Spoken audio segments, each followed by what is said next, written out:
자, 또 일어나 볼까요? 딱 5분만 쉬었는데 5시간 맞지?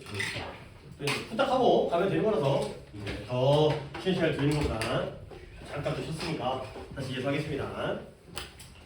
오늘도 이렇게 진행하고 다음 주도 이렇게 진행하면 세 번째 날은 좀 지루할 수 있을 것 같아요. 근데 또 안 할 수도 있죠. 이제 똑같다 계속 같은 목을 풀면 이건 진짜 이렇게 풀면 되겠구나 이런 거 여러분이 더 오히려 더 확실하게 다질 수 있다고 생각하니까 다 장단점이 있는 것 같아요.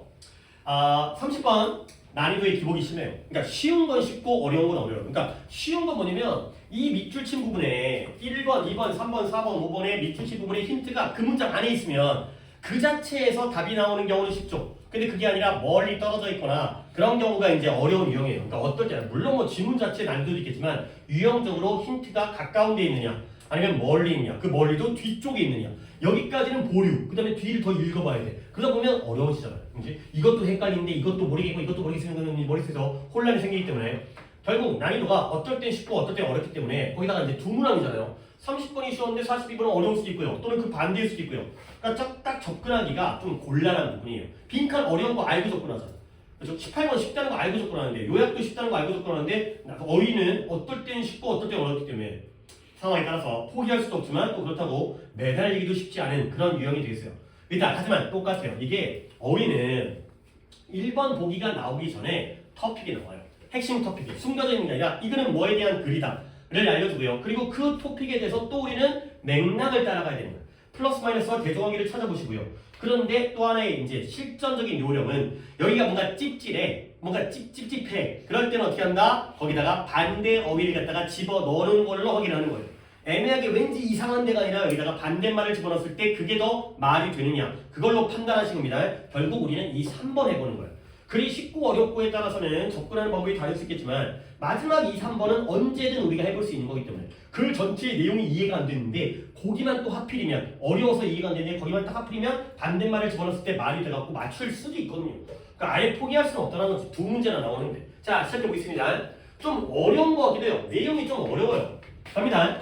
random errors가 되겠습니다. random이라는 건 무작위가 되는 거고요. error는 오류, 실수가 되는 거죠. random 오류라는 건 may be detected, 감지되어질 수가 있어요. 발견되어질 수가 있어요. 근데 뭐함으로써 반복하면서 일단 repeating이 맞는지 봐야겠죠. 그 측정을 반복하게 되면 이러한 random error가 발견되어질 수 있다는 거예요. random error에 대한 글이에요. 얘가 토픽은 안 하겠어요. 근데 토픽인 거 알는데 문제는 뭐야? 이게 뭔 말인지 모르는 게 문제지. 무작위의 오류? 그래요. 그런 마음으로 받아들이세요. 랜덤이니까 문별한, 체계적이지 않고 무작위적인 거의 오류는 반복의 측정, 측정을 반복하는 거에 의해서 감지되어질 수가 있다는 거죠. 게다가 by taking more and more reading 점점 더 많은 눈금값, 측정값을 취함으로써 힌트 나왔어요. 뭐예요? more and more가 repeating의 근거가 되는 거죠. 오케이? 한 번 해보는 게 아니라 more and more 이 읽기값, 측정값을 점점 더 해보는 거예요. 그게 바로 repeating, 반복이 되는 거죠. 그럼 우리는 뭐 할 수 있다? 이러한 산술 평균을 갖다가 산술 평균으로부터 뭐가 넣을 수 있냐? arithmetic이라는 건 연산이라는 뜻인데 어차피 아래쪽에 단어가 나와 있으니까 내가 단어 설명을 안 드리겠고요. 산술 평균으로부터 값을 우리가 얻을 수가 있다는 거예요. obtain. 근데 어떤 값이냐? which approach? 점점 더 가깝게 접근하는 거예요. 뭐에? 진정한 값에, 진정한 가치에 점점 더 접근하는 그러한 값을 얻을 수 있다는 거죠. 결국 랜덤 오류는 반복에 의해서 발견되어질 수 있고요. 계속해서 이런 측정을 하다 보면 점점 더 가까운 값을 구할 수가 있구나. 가까운 값을 구할 수 있으니까 오류가 발견되어지는 거예요. 근데 neither of these points 이러한 포인트 중에 어떤 것도 systematic error에는 적용되어지지가 않는다는 거죠. 결국 random errors가 뭔지는 모르겠는데 대조관계가 나왔어요. 결국 random 오류에는 적용이 돼야 안 돼. 반복을 통해서 가까워지죠. 근데 systematic error에는 적용이 돼야 안 돼요. 안 돼요. 서로 대조관계예요 지금. 뭔지 모르겠지만 이 터픽과 systematic error의 대조관계예요. 결국 얘는 되는데 얘는 안 된다니까 neither 안 되잖아요. 그러면 반복적인 측정이 근데 뭐예요? 똑같은 apparatus는 장치 또는 도구라는 뜻이에요. 이것도 중요한 단어입니다. 많이 나오긴 하는데 있는 점들다가 안 씁니다. 나오네요. 장치 또는 도구라는 뜻인데 똑같은 도구를 가지고서 반복되어진 측정은 neither reveal, neither A nor B잖아요. 드러내지도 않고요. 그리고 이러한 시스템적인 systematic error 갖다가 제거하지도 않는다는 거예요. 결국 아까 반복적인 측정을 했을 때 이 오류는 발견됐어요? 안 됐어요? 발견됐죠. 근데 그와 반대로 발견이 안 되죠.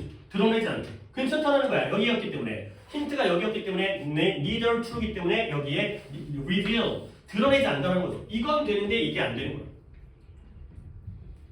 그러면 반복을 통해서 드러나는 랜덤 오류와 그 다음에 반복을 통해서도 드러나지 않는 밝힐 수 없는 시스템어틱 체계적인 오류가 되겠어요. 뭔 말인지 모르겠어요 이게 지금. 이러한 이유 때문에 이러한 체계적인 오류는 잠재적으로 더 어때요? 더 위험하다는 거예요. 누구보다 이런 랜덤 오류보다. 발견되는 랜덤과 발견되지 않은 시스템어틱 체계적인 오류 중에 뭐가 더 위험하겠어요? 체계적이 더 어려운 거죠. 그거 더 위험한 거지. 또 발견이 안 되기 때문에 얘가 더 위험하다는 거예요. 자, 그러면 만약에 커다란 랜덤 오류가 이 실험에 존재한다면 다시 랜덤 오류로 돌아왔습니다. 시스템어틱 체계적인 오류가 아니라 랜덤 오류로 돌아왔습니다. 그렇다면 그들 자신을 manifest라는 게 이런 단어를 알아야 된다는 거야. 이 단어를 몰라갖고 우리가 틀린 거야. 표현하다, 나타내다 이 뜻이에요. manifest, 표현하다, 나타내다. 이 오류가 큰 오류가 존재하면 이 랜덤 오류들은 그들 자신을 표현하고 나타낸다는 거야. 근데 어디에서 최종적으로 인용되어진 그 오류 속에 커다란 값으로서 그들 자신을 갖다가 드러내는 거죠. 그렇죠? 랜덤 오류는 반복에 의해서 드러난다고 그랬죠. 발견된다고 그랬죠. 체계적인 오류는 반복에 의해서 드러나지 않는다고 그랬죠. 그래서 위험하죠. 그러면 결국 랜덤 오류의 경우는 자기 자신을 표현하는 거야. 그리하여 모든 사람들이 그 결과값의 imprecision 정확성, imprecision 부정확성에 대해서 unaware는 아는 거예요, 모르는 거예요? 모르는 거예요. 근데 앞에서 manifest 한다고 했죠. 자기 자신을 드러내면 랜덤 오류의 경우에는 우리가 detect를 할 수가 있기 때문에 그 오류값이 크다면 우리는 인식을 해요, 못해요? 해야죠. 이거예요. aware가 들어가야 된다는 거예요. 물론 이 글이 random error라는 게 이미 오류라는 거고요. 그 다음에 systematic error의 경우에는 계층 오류, 계통 오류, 계통 오차 뭔지 모르겠어요. 이 수학 개념인데. 하지만 앞에 있는 manifest를 본 다음에 자기 자신을 드러내니까 그리하여 thus 그러므로 모두가 그들을 갖다가 그 부정확성을 갖다가 알 수가 있다는 거죠. 부정확성을 알 수가 있으니까 해로워요, 안 해로워요? 안 해롭죠. 왜? 드러나지 않으니까 위험했고요. 오히려 드러나니까 해롭지 않다는 거지.